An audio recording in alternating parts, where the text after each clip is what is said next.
Civil services with Nilesh channel आपका स्वागत करता है। यूपीएससी ने आज एक नोटिफिकेशन इशू किया है जहां पे उन्होंने पीडब्ल्यूबीडी एंड पीडब्ल्यूडी कैंडिडेट्स के लिए ये बताया है कि अगर इनको स्क्राइब चेंज करना है सो दे कैन मेल और forward their request along with the details of the new scribe at USCSP UPSC@nic.in। But इस इंफॉर्मेशन के अलावा इससे रिलेटेड एक और इंफॉर्मेशन है जो उन्होंने क्लियर की है। वो है इन्होंने जो पहली लाइन में लिखी है that UPSC will be conducting the civil services preliminary exam on 25 May 2025 Sunday all over India.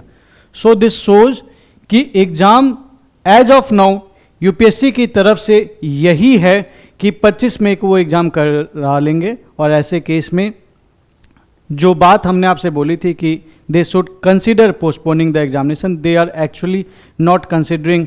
ये मैसेज उस वीडियो का यूपीएससी की तरफ से इनडायरेक्ट वे में ही सही एक आंसर है।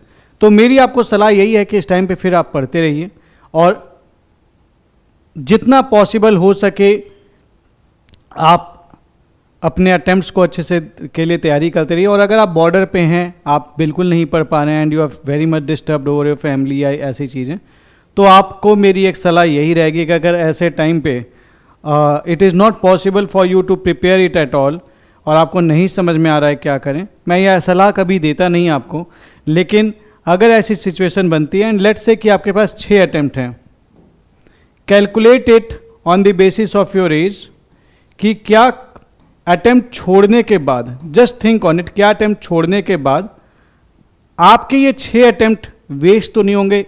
आई मीन टू से क्या ऐसा तो नहीं होगा कि एज वाला बैरियर आने लगेगा, यानी कि अगर आप 22 साल के हैं और आप 28 साल के तक एग्जाम दे सकते थे, तो देन अगर आप 23वें साल में एग्जाम देते हैं तो क्या आप एग्जाम आई मीन टू से कि उसके बाद दे सकते हैं 29 साल तक।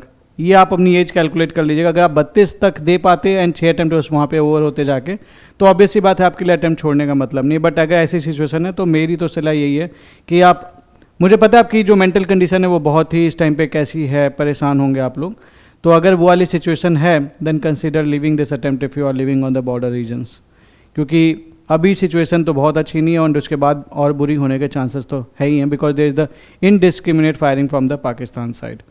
सो you can think on that also. And अगर आपकी तैयारी ऐसी है कि आप एग्ज़ाम दे सकते हैं, you are well prepared for the year और आपको लगता है कि आप हैंडल कर ले जाएंगे, then you can definitely go on for giving the examination. Take the decision on the basis of case to case basis. आपकी जो स्पेसिफिक सिचुएशन है वो आपसे अच्छा कोई नहीं समझ सकता।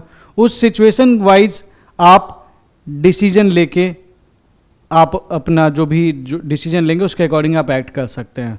And my deepest condolences to all the family जिन्होंने भी अपना कोई भी लव्ड वंस खोया है, एंड वो सारे एस्पिरेंट्स के लिए जिन्होंने जो इस टाइम पे they are facing this thing.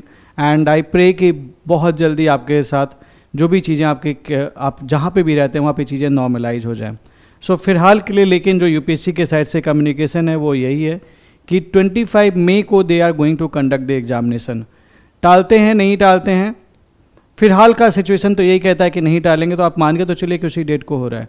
But अगर ऐसा कभी होता है, कोई ऐसी सिचुएशन आती है कि उनको टालने की ज़रूरत पड़ सकती है, तो definitely I think they should consider it. So that's all for this video. Thank you very much.